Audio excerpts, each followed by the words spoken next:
I find myself in, I think, following, a worthy expert in the machinations of the National Endowment for Democracy.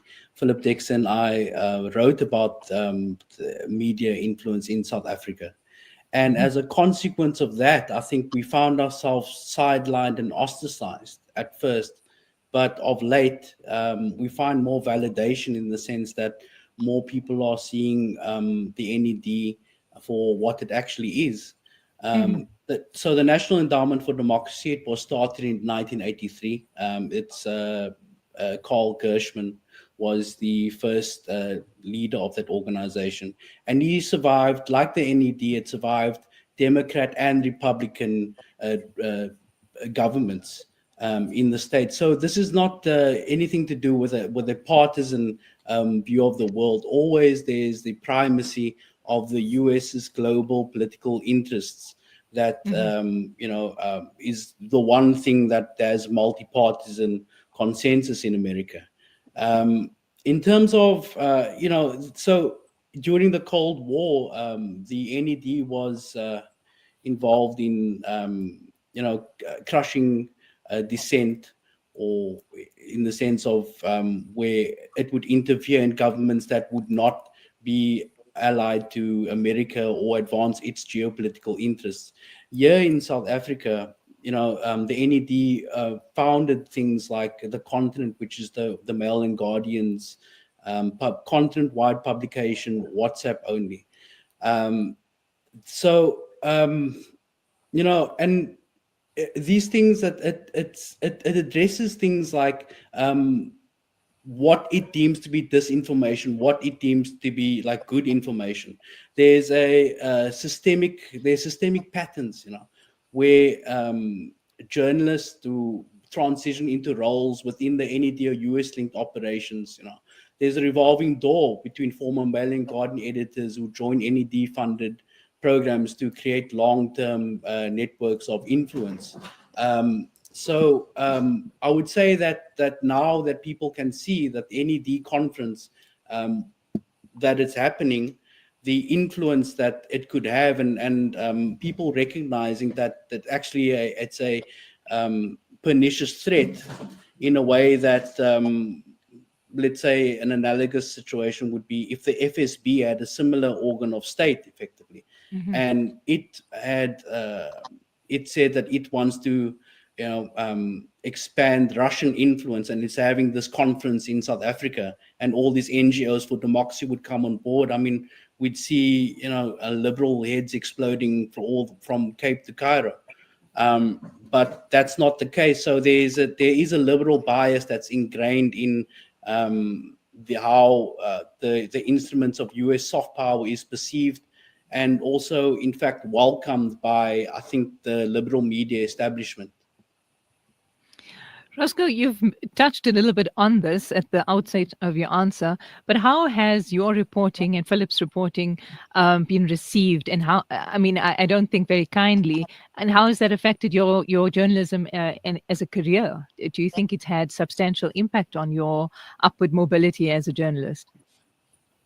Look, I'm not interested in upward mobility as a journalist. I think I write what I like, effectively. But there is obviously, I would be amazed if I'm published in Daily Maverick, because it's their prerogative to publish who they like. Daily Maverick have been a particular front for some of the more, I would say, pro-Western narratives that have been crafted in South Africa. And this is manifested, I think, most starkly in the event of the Lady R, where this thing was fabricated out of whole cloth, elevated by a US diplomat, reported on his news, platformed onto other news channels like News 24, which went wall-to-wall coverage on a Saturday morning with Peter Toy making videos. You couldn't avoid it. And as it turns out, there was nothing on that. We weren't shipping arms to Russia. So this entire thing, in terms of creating a consensus, manufacturing a particular kind of narrative, that was one of the most egregious examples of that. And I don't think people have yet been held to account, because, I mean, the diplomatic price that we paid, the economic price that we paid to paint us into a corner like that, it was, we deserve an apology, and I believe we deserve reparations for the economic costs that we were caused by the what was presented to be errant comments from a diplomat. But because he's never received any sanction, it's quite clear that those comments were sanctioned in order to create diplomatic pressure on South Africa, both within and without. I listened to a podcast you did with Ibrahim Rasool about a year ago, in which he actually admitted that it was probably just the US's way of giving South Africa a warning, and that the ambassador Brigadier actually knew that there would be no repercussions for him. So this is obviously using the media as another form of kind of interstate tete-a-tete, but without any real concrete forms of redress. Angelo, I'd like to bring you in now. Do you think, actually, Roscoe just said, I write what I like, and that obviously brings us back to Steve Biko. How do you see the idea of the US as an empire? I mean, Gaza has unmasked everything. Do you think there's still this ideological hegemony of US or Western kind of influence on our journalism? Or do we have an indigenous, if I could say, an authentic South African voice in the media space? Good evening, and good evening to Philip and to Roscoe. I don't think it is an either or. I think that there is no doubt that the United States is in a particular imperial or moment of imperial angst, with the political economy globally shifting, the bipolar world that has emerged in the wake of the Middle Eastern adventures of the United States and its Western partners, the formation of things like BRICS, has indicated that this is not a moment in which the United States has quite the unipolar power that it projected, courtesy of people like Francis Fukuyama, in the wake of the fall of the Soviet Union. But at the same time, I don't think that it's just money influence in, South African media that results in the ways we see the world, we see ourselves in the world.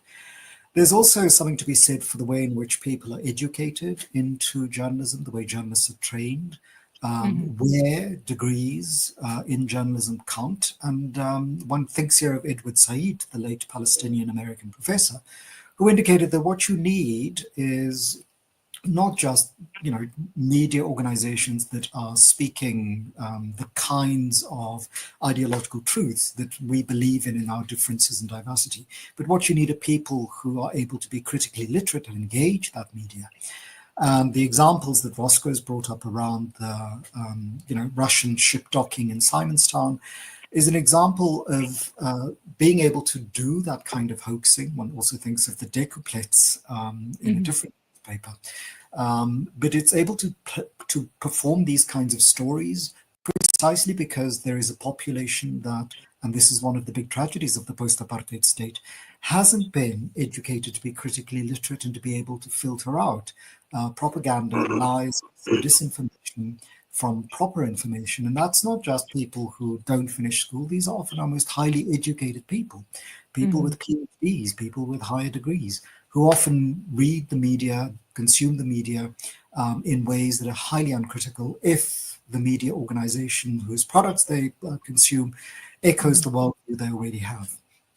And so I think whatever power the United States has to project versions of the world into the South African space is aided and abetted by local failures that we need to address, because we have some control over the local, we have less control over the global.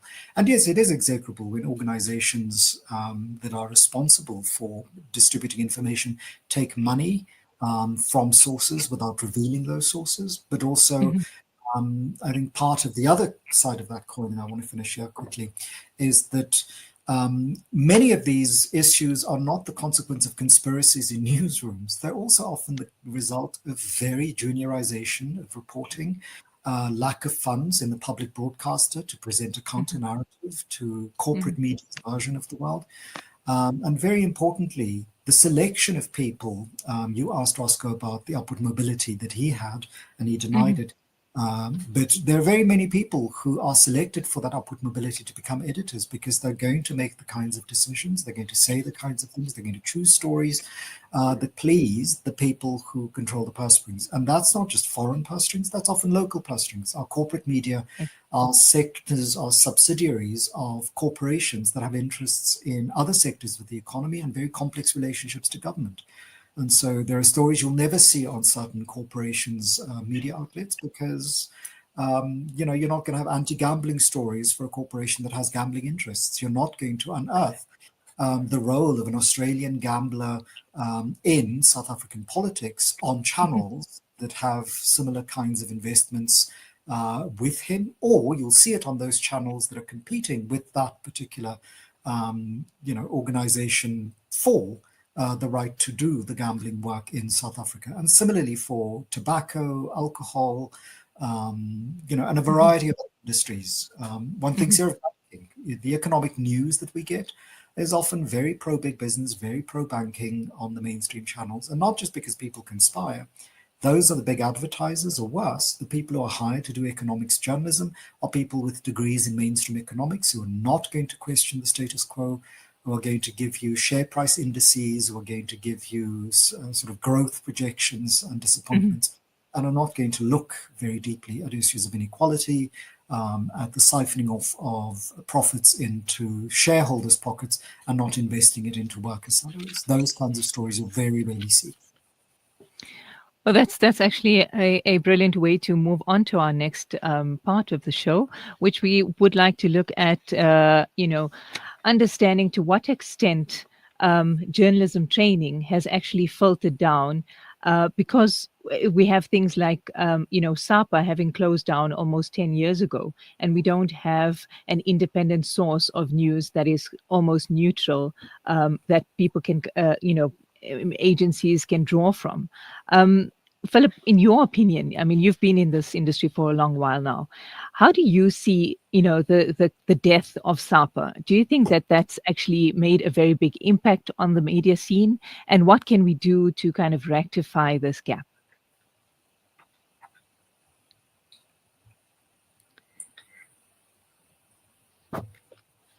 Loss to the sector as a whole, but to our democracy and to citizens. I think Angelo's points are very pertinent. We are focusing on this issue of the USA, but money, business, capitalism, both global and local, have interests, and they essentially control the media. So they control the narrative. I mean, they're powerful institutions like the Brenthurst Foundation, funded by the Oppenheimers. They've been central to this relationship with the NED and to this particular agenda that we're talking about. I think it's one of the reasons that organizations like Defend Our Democracy and the Ahmed Kathrada Foundation have found their way to be invited to and agreed to participate in this conference. And one would hope, as the Desmond Tutu Foundation withdrew today, that they would also see sense in withdrawing. Because the only way to combat or to counter these interests and their narratives is to create counter narratives.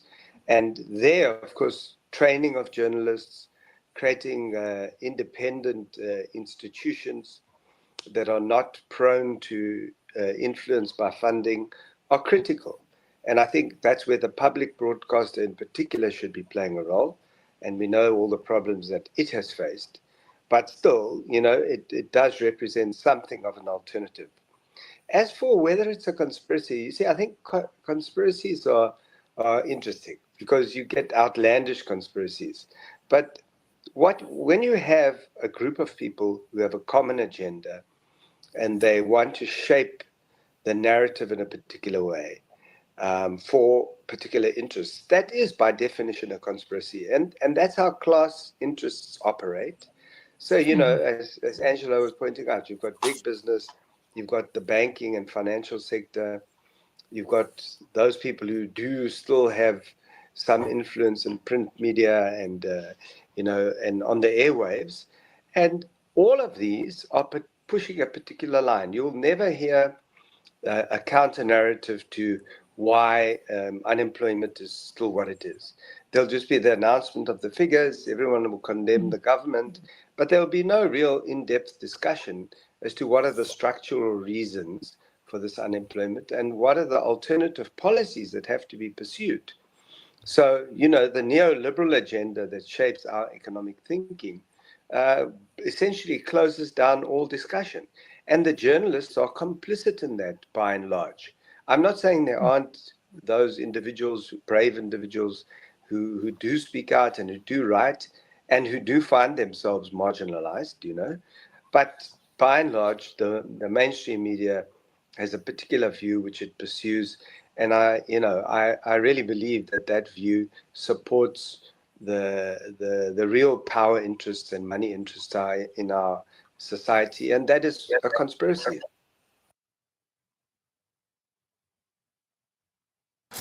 We are here in the middle of a Zahra neighborhood. The whole neighborhood is already destroyed. More than 17 towers are down.